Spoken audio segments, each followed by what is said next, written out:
Josep, a tu què no et deixa dormir? Què et fa mal dormir?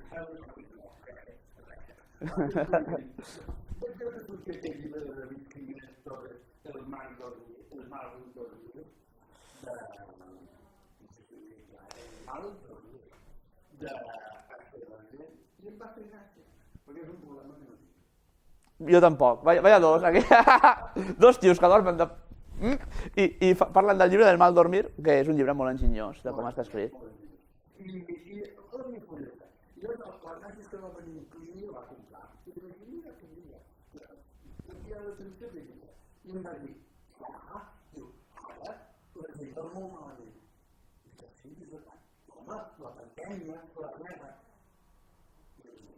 La majoria de gent van malament per la pandèmia a la Terra, pot haver gent que sí, que té una implicació per algun motiu, però la majoria de gent sí, i tant, ara tothom molt malament.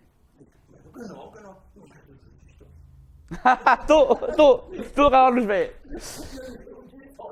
No, jo no crec que la gent tingui de dormir per la pandèmia de tothom. No. El que sí que és un tema que la gent no en parla obertament de com dorm. Jo estic d'acord que moltes coses que explica aquí la gent s'hi sent identificada perquè li passen. Perquè és part de la vida humana, el dormir, molt important. I que el món actual ha trencat moltes coses i una és l'experiència d'anar a dormir tranquil. Potser si la gent ja anava a dormir tranquil, que no sé si la gent anava a dormir tranquil·la fa 60 anys. Sí.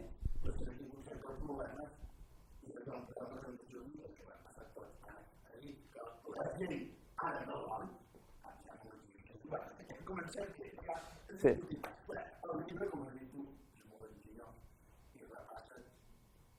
Moltes coses.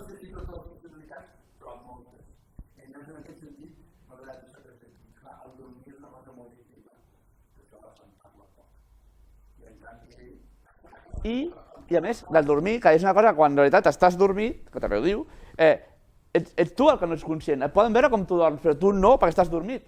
Pots posar-te una càmera, com aquell experiment que van fer de gravar una pel·lícula d'una persona dormint 8 hores, que és un clàssic del documental, del trencador, però sí, llavors, sí, és un llibre de capítols curts, que van tocant temes que a vegades són repetitius, però té el punt amè d'això, moltes cites, molta vivència, molts punts, llavors es fa entretingut i jo crec que sempre trobes el punt en què tu t'identifiques, o tu, o la teva parella, o els teus fills, jo està. Una cosa